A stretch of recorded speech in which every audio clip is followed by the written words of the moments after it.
entrada-salida, estuvimos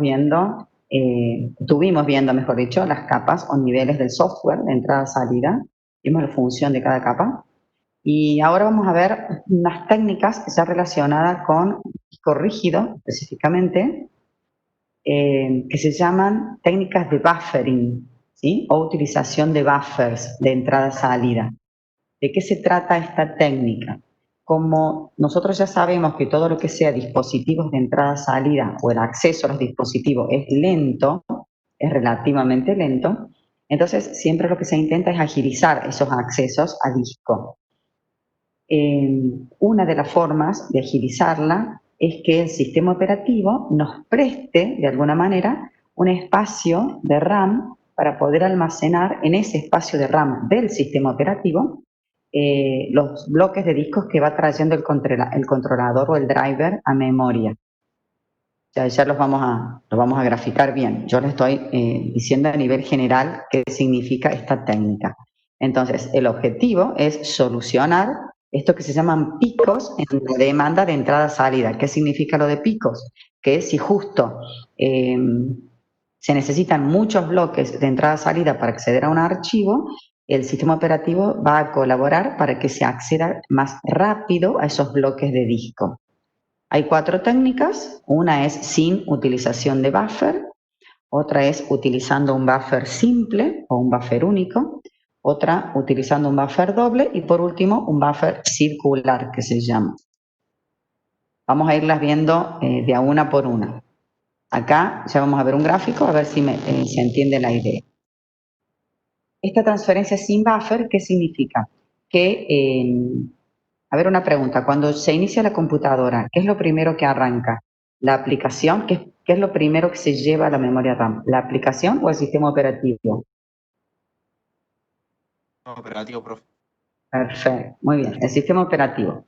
Bien, bien, todos los que están respondiendo. Entonces, cuando uno necesita ejecutar una aplicación, primero tiene que estar alojado en RAM el sistema operativo. Una vez que ya está alojado en RAM el sistema operativo, empiezan a alojarse o a llevarse a través de paginación con demanda o cualquier técnica que hayamos estudiado, la que más se usa es paginación con demanda, se va llevando la aplicación desde el disco hacia la memoria RAM. Entonces, en memoria RAM vamos a tener código del sistema operativo y código de nuestras aplicaciones. Eso es lo que vamos a tener en la memoria RAM.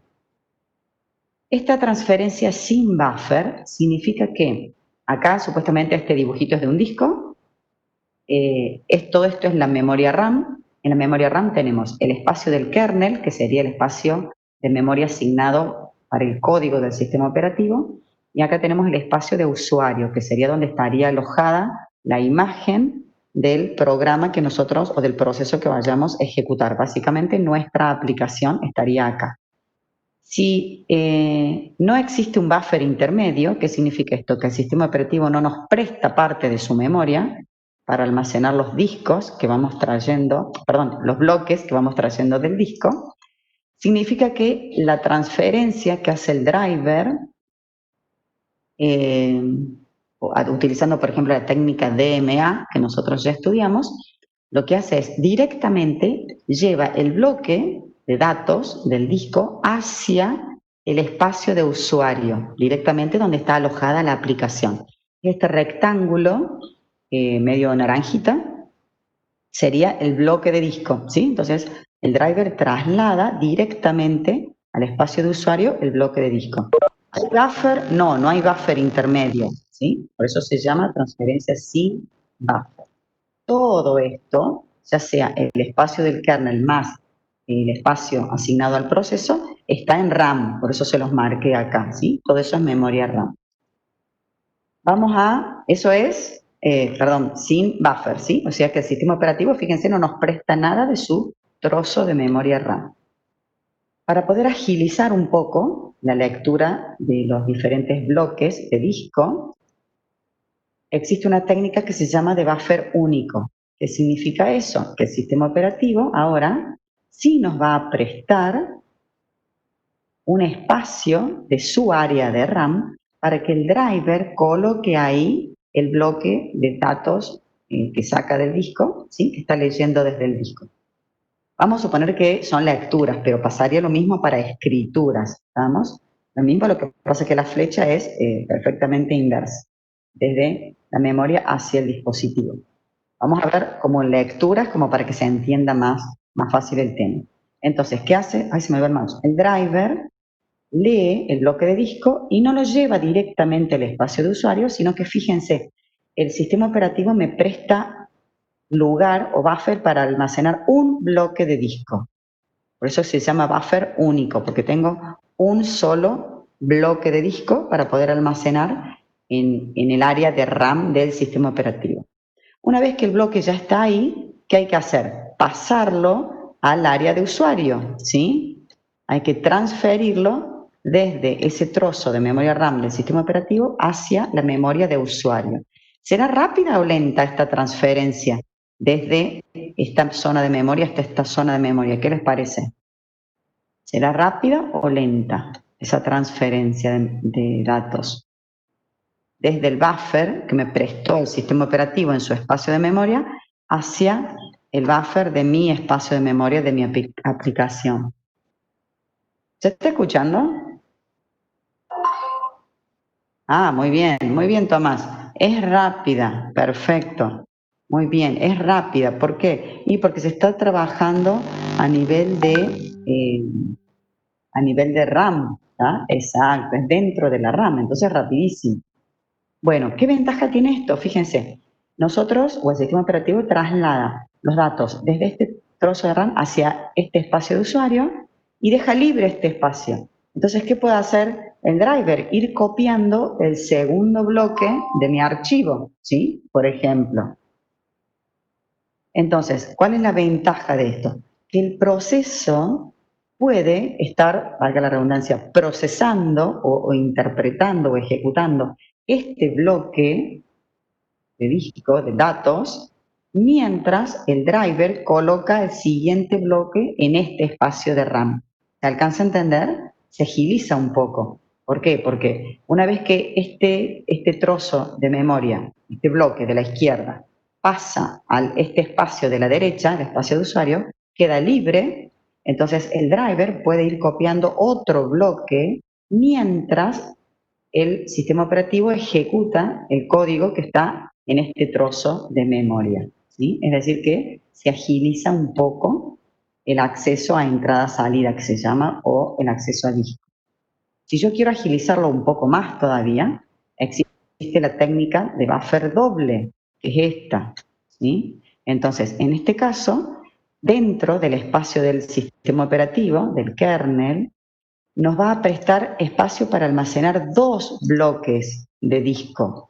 Dos buffers vamos a tener acá, no uno, sino dos. Entonces, ¿cómo funciona esto? Se copia el bloque de disco hacia este primer espacio, el que está acá arriba. Una vez que se termina de copiar, se transfiere hacia el espacio de usuario. O, dicho de otra forma, mientras se está transfiriendo de memoria a memoria este trozo, paralelamente el controlador va copiando datos desde este bloque del disco hacia ese buffer. Esto se hace en simultáneo. Esta transferencia, donde dice entrada, y esta transferencia, que sería de memoria RAM a memoria RAM, se hace simultáneamente. Entonces se puede ejecutar un poco más rápido el proceso de usuario. Acá hay como otra instancia, por eso se los dibujé acá abajo. Sería muy parecido a esto. Ahora, mientras el sistema operativo, o el driver, mejor dicho, está llevando los datos a este buffer, el sistema operativo está trasladando lo que había copiado anteriormente. Como copió datos acá, ahora esos datos pasan acá. No sé si se alcanza a entender la idea. El objetivo es que, por ejemplo, si un archivo tiene 10 bloques de disco, para leerlos más rápido a esos 10 bloques de disco, surgen estos buffers intermedios en el área de memoria del propio sistema operativo, ¿sí? Entonces así el proceso o la aplicación tiene trabajo todo el tiempo, es como que constantemente le van llegando datos para poder procesar o ejecutar o analizar. Entonces tenemos sin buffer, buffer simple, buffer doble, que sería este caso, Y existe otra última técnica que cuando hay más de 3 buffers, o sea, cuando hay 3, 4, 5, 6 buffers dentro del espacio del sistema operativo, del espacio del kernel, ya se llama técnica de buffering circular, ¿sí? Yo acá ya no les hice animación, simplemente se las explico. Lo que hace es, el objetivo es que la aplicación se pueda ejecutar rapidísimo, ¿sí? ¿Por qué? Porque el driver va a ir copiando un bloque acá, otro bloque acá, otro bloque acá, otro bloque acá, y paralelamente el sistema operativo va a ir trasladando los datos desde este espacio hasta acá, después de este segundo bloque, de este otro buffer, ¿sí? Estos óvalos que hay acá significa que se van guardando los datos de manera circular, primero acá, después más abajo y llegamos al último. Una vez que se acaban los buffers, supongamos que tengamos 4, vuelvo a llenar, el driver va a empezar a llenar el primero, el segundo, el tercero, el cuarto, y así sucesivamente. Y acá pasa lo mismo, voy extrayendo los datos del primero, del segundo, del tercero, del cuarto. Una vez que se acaban, vuelvo al primero, segundo, tercero, cuarto. Entonces, esta técnica asignamos a la operación de entrada-salida 3 o más buffers. Estos buffers acá se llaman buffers intermedios. ¿Qué es un buffer físicamente? Un trozo de memoria RAM. Eso es un buffer. El objetivo entonces es que las operaciones de entrada-salida se ejecuten lo más rápido posible. La idea es que el proceso nunca tenga que esperar. ¿Se acuerdan los estados de los procesos? Un proceso pasaba por varios estados. Estaba el estado de listo, el estado de ejecución y el estado de bloqueado.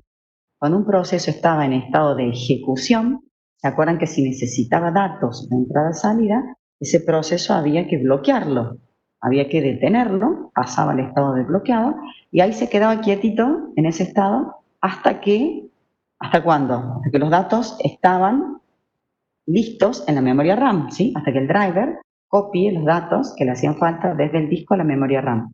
Una vez que los datos estaban en la memoria RAM, ¿a qué estado pasaba el proceso? Estaba en estado de bloqueado, ¿se acuerdan? El estado bloqueado, ¿a qué estado?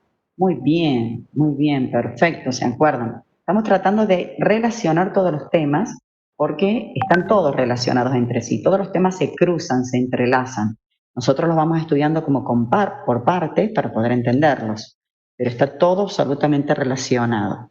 Entonces, en ese caso, el proceso, si no existieran estas técnicas de buffering, estaría mucho tiempo en el estado de bloqueado y tardaría más para pasar al estado de listo. Con estas técnicas es como que se pasa más rápido el estado de listo y el proceso se ejecuta más rápido, ¿sí? Finalmente se ejecuta más rápido.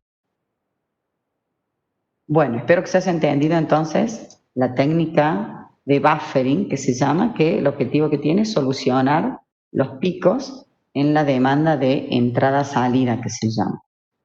Ahora, como habíamos dicho, nos vamos a dedicar a el resto que queda de la unidad de entrada-salida a trabajar un poquito más con el tema de los discos, específicamente los discos rígidos, ¿sí? No los discos sólidos, sino los discos rígidos.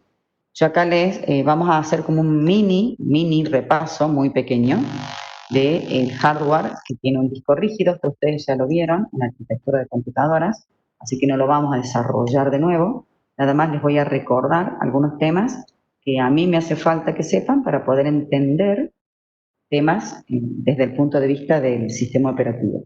Acá hay un dibujo de un hardware, de un disco rígido, ¿sí?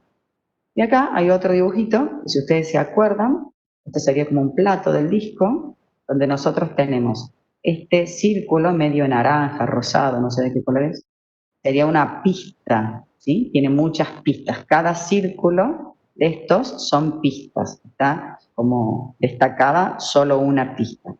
La pista, cada pista se divide en trozos que se llaman sectores. Esto sería un sector, básicamente ese es un sector. Acá están pintados todos los sectores de varias pistas. Eso se llama conjunto de sectores, ¿sí? Y acá, que está pintado en verde, que hay varios sectores adyacentes dentro de una misma pista, a eso se le llama clúster de sectores. Cuando nosotros tenemos varios sectores adyacentes, que el sistema operativo los considera como uno solo, se llama un clúster de sectores.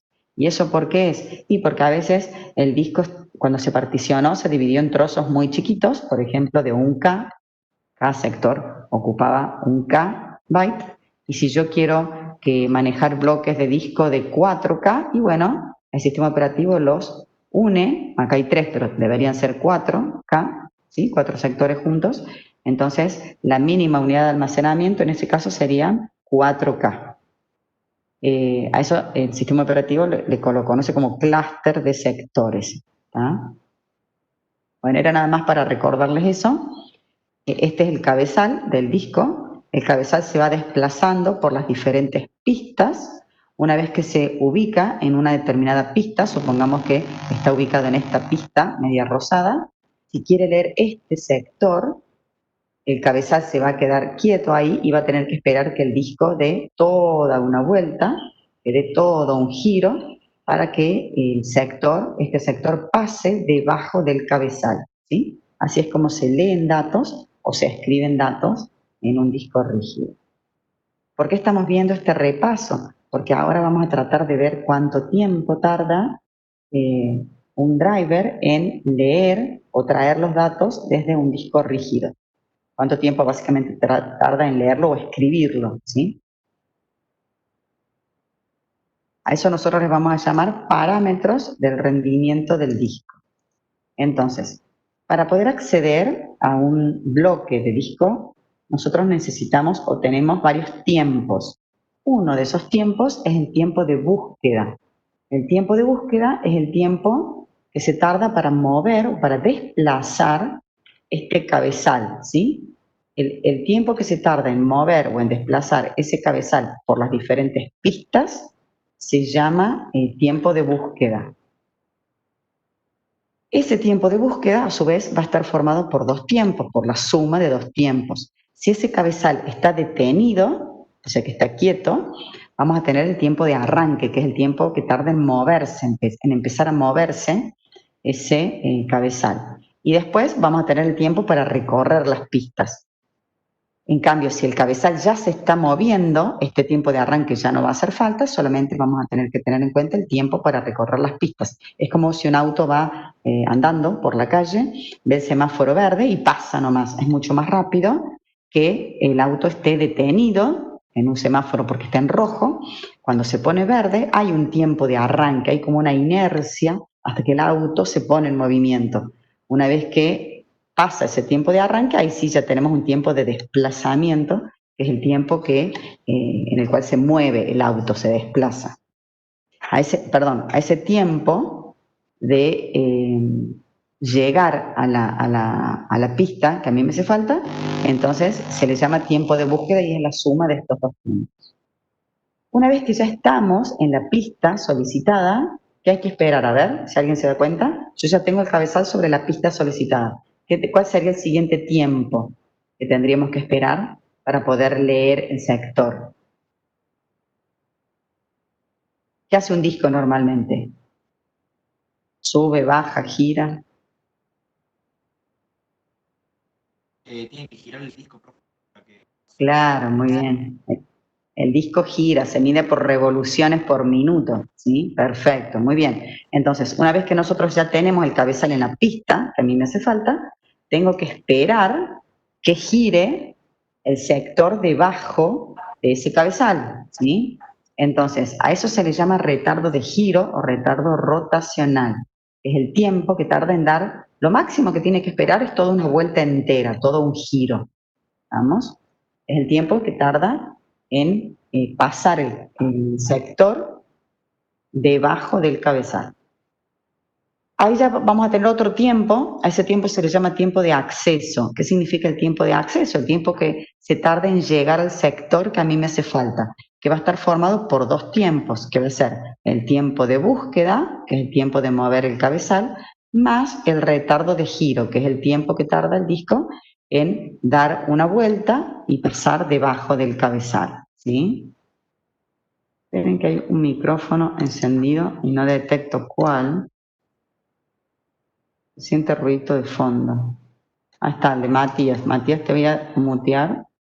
Si vos querés hablar, sácalo nomás. Bien, ahí está.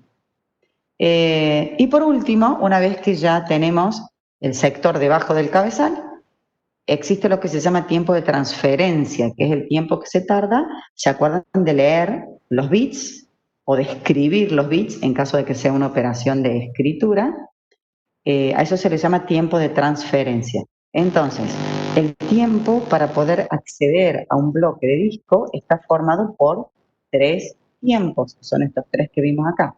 Acá les puse el tiempo de lectura o escritura de un bloque de disco, está formado por la suma de estos 3 tiempos. El tiempo de búsqueda, el retardo de giro y el tiempo de transferencia, ¿sí? Por eso es que vimos el hardware del disco como para que ustedes entiendan en qué consiste cada uno de estos tiempos. ¿Qué les parece? De estos 3 tiempos, ¿cuál es el que más afecta al tiempo total? Es decir, ¿cuál es el mayor de los tiempos? ¿El de búsqueda, el retardo de giro o el tiempo de transferencia? ¿Qué les parece? El tiempo de búsqueda, profe. Muy bien, ¿por qué? ¿Por qué el tiempo de búsqueda? Y porque tardan en encontrar hasta que encuentre la pista. ¿Encuentra qué, perdón? Que es hasta que el disco arranca y encuentra la pista. Claro, más que nada porque es un movimiento mecánico, ¿sí? Al ser un movimiento mecánico, hace que sea más lento.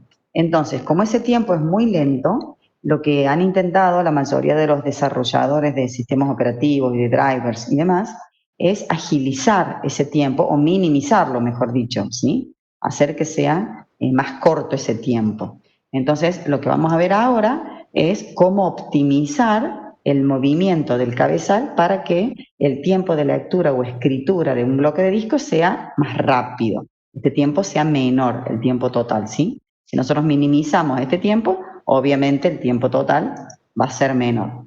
A eso se llama políticas de planificación de discos. ¿Ah?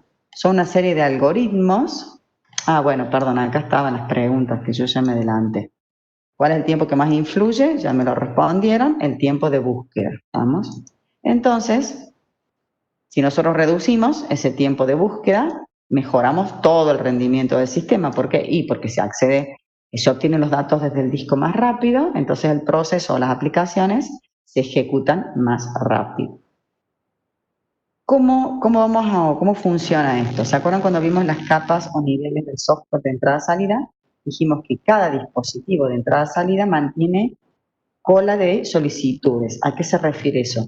Que si nosotros pedimos varios archivos, le hacemos como varios doble clic a 3 archivos, por ejemplo, y cada uno tiene 5 bloques, entonces esas solicitudes de esos bloques de los 3 archivos se van a ir poniendo en una cola. El driver va a tener que traer en total 15 bloques, 5 de cada archivo. Si tengo 3 archivos, 3 por 5, 15. ¿Qué pasa? No puede traer los 15 bloques a la vez, sino que los va a traer de a uno por vez. Entonces, esas solicitudes se van poniendo en una cola. Vamos a ver cómo administramos esta cola de solicitudes para tratar de agilizar el tiempo de acceso a los datos que le hacen falta a esa aplicación. Para optimizar ese tiempo de búsqueda existen ciertos algoritmos. ¿Se acuerdan que yo les dije que esta materia tenía como muchos algoritmos? Bueno, estos creo que son los últimos que ya vamos a ver. Sí, ya vamos a ver más algoritmos. Vimos algoritmos de planificación de procesos, algoritmos de reemplazo de página, vimos algoritmos de el siguiente ajuste, el primer ajuste, el ajuste rápido, ¿se acuerdan? Bueno, es como que tiene varios algoritmos. Esto creo que ya son los últimos que vamos a ver en la materia. Y vamos a ver de qué se tratan cada uno de ellos, ¿sí? El FIFO, el SSTF, SCAN. Yo ahí les puse simplemente la sigla, ahora ya vamos a ver qué significan cada uno. Este FIFO ya lo conocen de memoria, pero bueno, lo vamos a ver también. ¿En qué consiste este algoritmo FIFO? Que las solicitudes se van poniendo en una cola y son atendidas en el mismo orden en el cual llegan, ¿sí? Es decir, que lo primero que llega es lo primero en ser atendido. Pues ahí les puse, las solicitudes se atienden por orden de llegada, en estricto orden de llegada. ¿Qué ventaja tiene? Bueno, es equitativo porque el que llegó primero se atiende primero. Básicamente es eso. ¿Cuál es la desventaja que tiene? Que vamos a tener como muchos movimientos del brazo del disco. ¿Vamos? Por ejemplo, vamos a suponer que estas son solicitudes de pistas, ¿sí? Tenemos la pista 10, después la 5, la 15, la 9, la 12 y la 18. Acá traté de graficarlos, espero que me entiendan, como una animación que traté de hacerles, espero que se entiendan. Para que ustedes se imaginen, esto que dice pista 1, pista 2, pista 3, pista 4, pista 5, sería, a ver si puedo volver al dibujo, sería esto, ¿sí? Sería pista 1, pista 2, pista 3, 4, 5, 6, 7, 8. Este dibujo que está acá es lo que está graficado donde dice 1, 2, 3, 4, 5. ¿Se entiende la idea? ¿Sí? Entonces, todas estas pistas, yo directamente no se las dibujé, sino que les puse números para que el brazo se mueva así por la pista 1, 2, 3, 4, 5 y así sucesivamente. Esperen que avance un poco.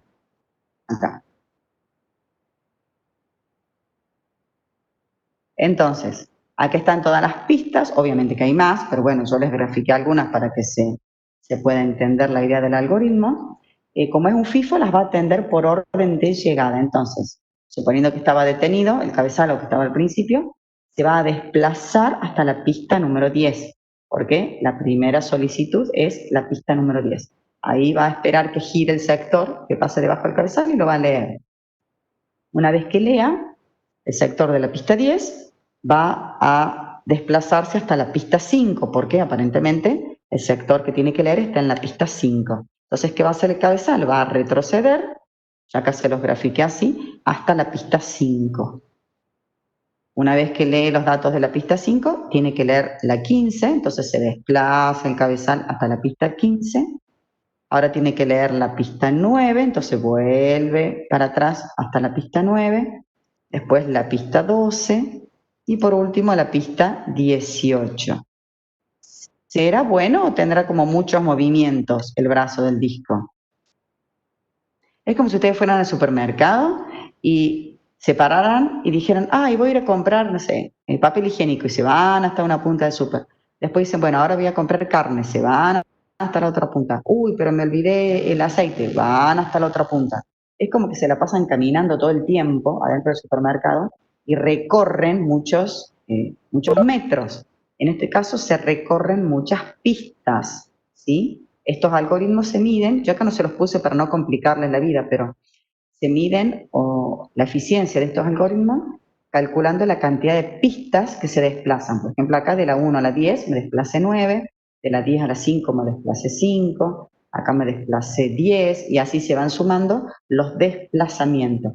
Tal cual dice acá Giovanna y Gustavo, son muchos desplazamientos. Entonces, si bien es un algoritmo equitativo, pero no es bueno porque voy a tardar mucho tiempo en leer un bloque de disco, ¿sí? Porque es como que desplazo demasiado el brazo del disco. Hay que minimizar estos movimientos, eso quiero que me entiendan.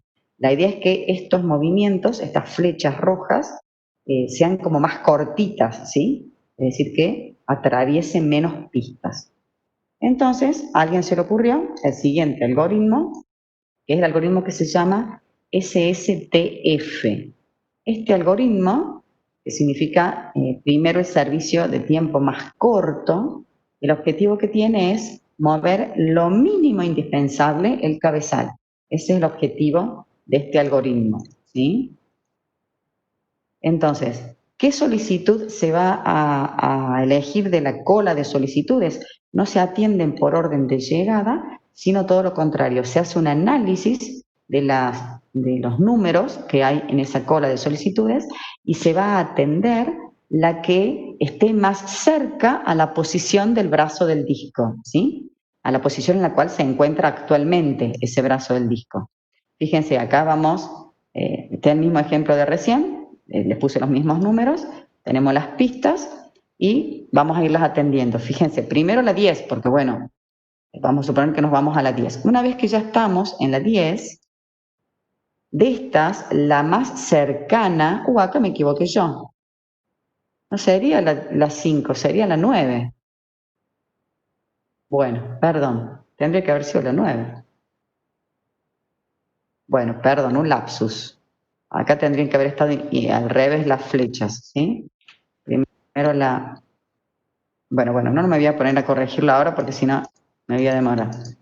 Pero espero que se entienda la idea. Atendemos la 10, atendemos, vamos a suponer que atendemos la 5, debería ser la 9. Ahora atendemos la 9. De la 9 nos queda la 15, la 12 y la 18. De la 9 está más cerca la 12, entonces vamos a atender la 12. ¿Está? ¿Qué pasa? Esta cola de solicitudes no es estática, es dinámica. Siguen llegando nuevas solicitudes. Entonces acá les puse que llegan más solicitudes. La 11, la 2, la 13 y la 14. Estas solicitudes se van a ir agregando a esta cola de solicitudes que nosotros tenemos. Entonces el algoritmo, ¿qué va a hacer? Va a seguir buscando entre todas las solicitudes que todavía no atendió, como quien dice, y se va a fijar la que tenga más cerca. Como está en la 12, la que tiene más cerca ahora es la 11 y no va a atender la 18. ¿Por qué? Porque le queda muy lejos. Le conviene atender primero la 11 o la 13. Bueno, en este caso elegí la 13. Va a atender la 13, ¿sí? Después, una vez que está en la 13, le queda más cerca la 14 que la 11. Entonces, bueno, estoy haciendo todo al revés hoy. ¿Qué me pasa con este algoritmo? Bueno, acá se volvió a la 11, debería haber atendido la 14. ¿Cuál es la idea? Yo sabía que me iba a costar trabajo hacer estas animaciones. ¿Cuál es? Ahí sí atiende la 14. La idea que ustedes se imaginen con esto es que el algoritmo lo que hace es mantiene el cabezal del disco en el centro básicamente y desatiende las solicitudes que están al extremo, están en los extremos, ¿sí? ¿Por qué? Porque como van a ir llegando más solicitudes, a medida que lleguen esas solicitudes, las va a ir atendiendo